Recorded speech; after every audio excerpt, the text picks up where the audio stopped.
This is the Africa's Young Entrepreneurs Clubhouse. I am just so honored to be here. The music, when we first came on, just really touched my heart, had me melting because I feel like I am in the room with my long lost family. So I'm ecstatic. Right up front, when you're starting your business, if you ever think that you're going to be looking for investment, you need to consider that right up front on the day that you start your business. What I believe an investor wants to hear is that you are clear as to where you are going and where you intend to end up.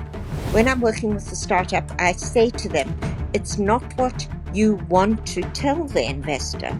It's not primarily what the investor wants to hear. It's what they need to know. No one is going to give you a grant on the nonprofit side, and not too many people on the for-profit side are going to give you their money if you are not prepared. Thank you very much, Dr. Barbara. Thank you very much, Louise, and we are so grateful. You know, we actually got a lot of good news from the experience that was shared tonight. But everything we've heard this evening has brought me to today's teaching. So I will start with a quote of mine. And that quote says this: yes, funders and investors do exist, but they are usually not there at the origin of your business. It sounds like a bad news because many of us are thinking we are funder ready, we are investors ready, but the honest truth is that these guys are usually not there at the origin of your business. And the origin of your business can take a long time sometimes. This might take 5 years, 10 years, 20 years. And I'm saying this to you, even with funding, even when you get those investors' money, it does not take away the origin of your business time. Because yes, even with the right amount of money, you will still make those mistakes. You will invest in the wrong campaigns, you will employ the wrong team, you will still lose a lot of money. And those are still the stages of the origin of your business. So it's very important that every African entrepreneur here tonight understand that there are many things to expect at the origin of your business, even before funding and investors will come your way. These guys, you've heard from Dr. Barbara, you've heard from Louise, they would look at your track record, they would look at what have you done, how much lives have you impacted, what solutions have you created, what are the data, how many downloads does you have, how many impacts have you made already. That would make your pitch interesting and easier for you. But there are things, 4 major things I'm going to share with you tonight briefly that you should expect at the origin of your business, amongst other things. Now, the first thing I want to share with you is number 1, lack of structure. You can write that down, lack of structure. You see, many businesses started without a structure. So don't be afraid, don't be scared when it happens to you. You're bothered, you're thinking, what is happening? I don't know how to put this together. I don't have my HR, I don't have this staff, I don't have the general manager. Relax. Many of us started like that. You know, a business plan is just a guide, honestly. You know, you try as much as possible to follow it. We advise that you follow it. But to tell you the honest truth, the market tells you what the market wants. Like I said in the last teaching when I entered the startup school, I said the business teaches you the business. So no matter how much you want to put everything in place in the beginning, at the origin of your business, the market, your customers, the feedbacks, the mistakes are the things that will give you that business experience. So when you are going through that stage of your life, relax. It has happened to many of us, and it's just the origin of your business. Secondly, it's lots of work. Put that down. There's going to be lots of work to do. Yes, because at the origin of your business, you will do almost everything by yourself. You heard when Dr. Barbara was speaking, she said even that salary is just too small for you to even employ people. You've got to do all these things by yourself. You find yourself doing many things because either you cannot afford to employ people, or you don't even get the right person yet that understands the vision. You know, Another thing I tell people is that it's good to delegate, but you must know when to delegate. At the origin of your business, especially at the origin of your business, you must know when to delegate. I'll share this story with you. Someday I was meeting with an investor, and as we were going, we had lunch with him, and we were so cool. And he said, "You know what? I really love what you're doing. Let's go to my office together." So we were eating in a common area, and we took the lift, and we're going up in the lift to his office. And I saw a young entrepreneur come in, and he said, "Oh, Mr. So and so, how are you doing? I've always been looking up to meet you. How are you? I've been dying to meet you. And right now, I'm inside the lift with you." And the man was very polite. He's like, "Yeah, it's good to see you as well. So what's up? How can I help you?" He said, "You know what? I just want a meeting with you. I want to arrange with you." And the man is like, "Yeah, we can meet." And said, "Can I have your card, sir?" And the man gave him his card. And you know what next he said? He said, "I'll get my PA to call you." I almost fell off. I'm looking at a fellow young entrepreneur who is talking to an investor and delegating his PA to call the investor. What was he trying to prove at that stage? Unfortunately for him, it came down before because we were still going up to the man's office tower. And the man was like, "Can you imagine this guy? I'm waiting for that call from his PA, and then I'm going to tell him a piece of myself."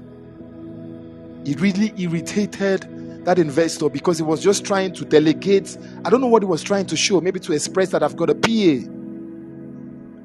And most importantly, at the origin of your business, you have to make sure that things are in line with your vision. So some of us believe that employing and have a PA, an executive assistant, a this and that is also making you that much of a boss.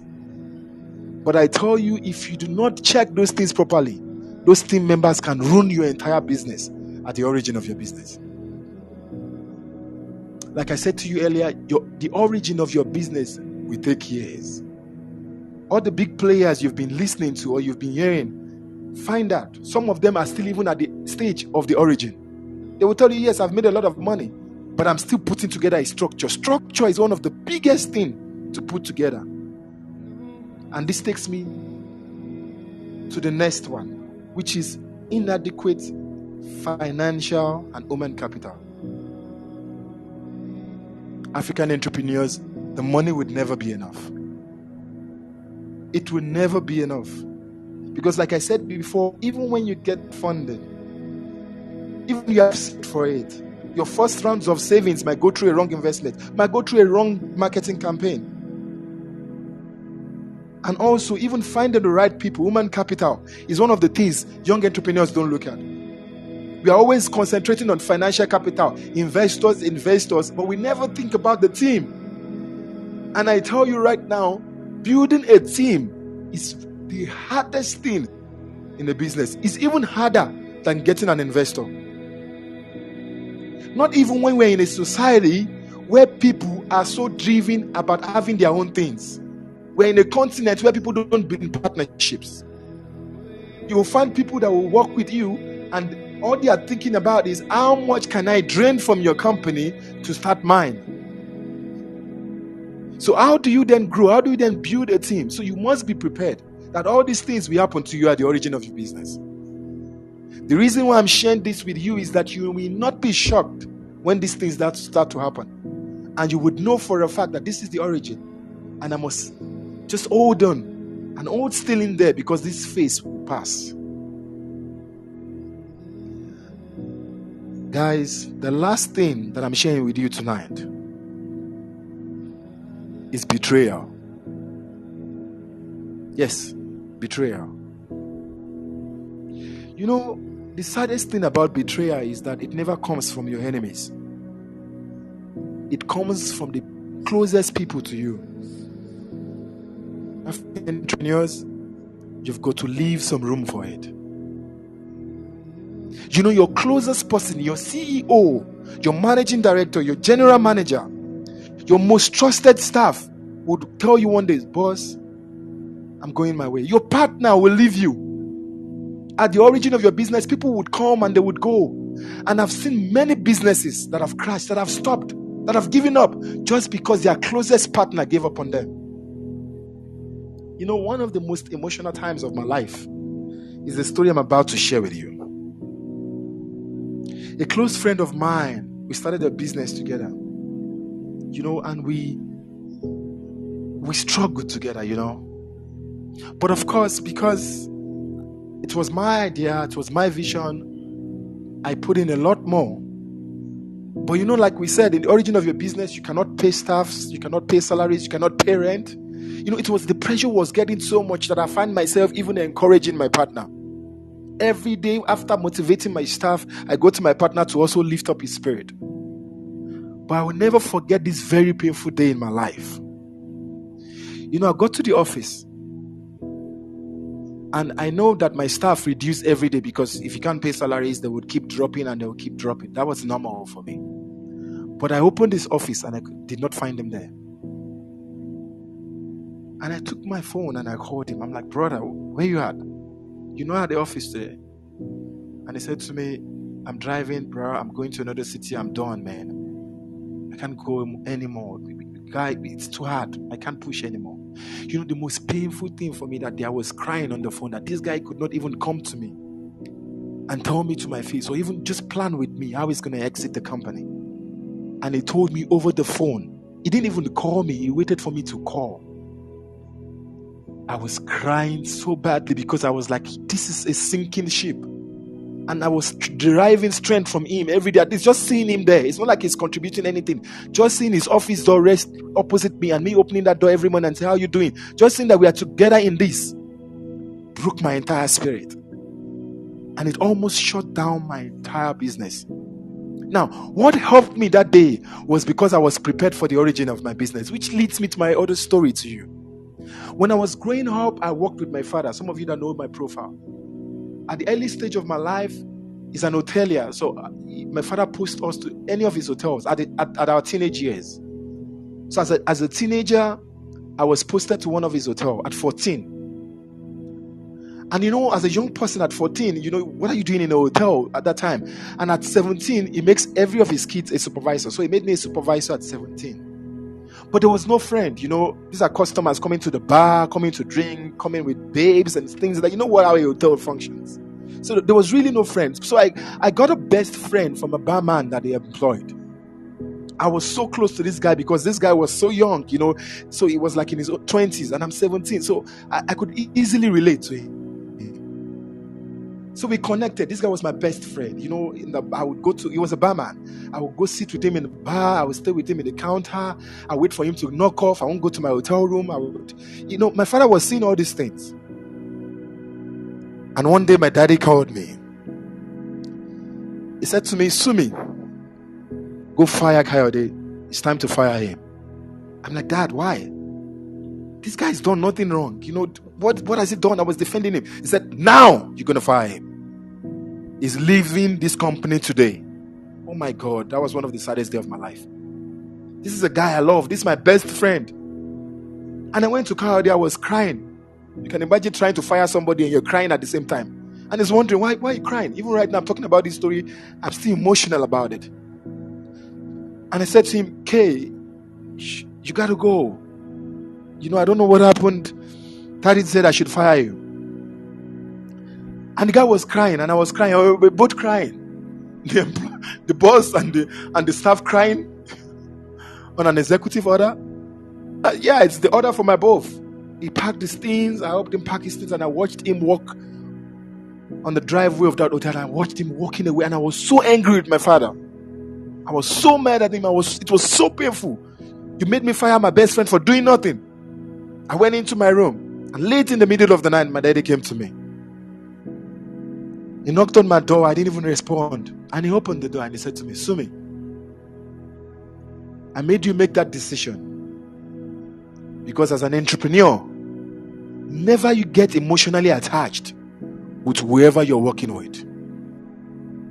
African entrepreneurs, that training I got many years of my life was what I reminded myself about when my friend left me. I reminded of myself that yes, At the origin stage, people would leave you, brothers and sisters. People would go out of your business. The person you trusted the most will go. They would even leave you without telling you, like my friend did.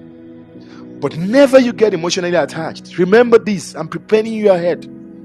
So that before you start thinking of investors and things like that, remember that when these people go, people that you trust, when they leave you, you can build your emotions, you can build your strength and say, yes, I left room for betrayal. Because there are people you're working with that will join you. People will join you even later that believe they even know better than you. They will believe you don't even know what you're doing. They will believe that you don't even have an idea of where you're taking them to. They will believe that you can't even do things properly, forgetting that you saw a vision. So when those times happen to you, African entrepreneurs, hold on tight. When any of these 4 things happen at the origin of your business, which they will happen, remember my words to you and hold on tight and remain strong, because the origin of your business will surely pass. And at that time, you will be investor and funders ready. Thank you very much, and God bless you.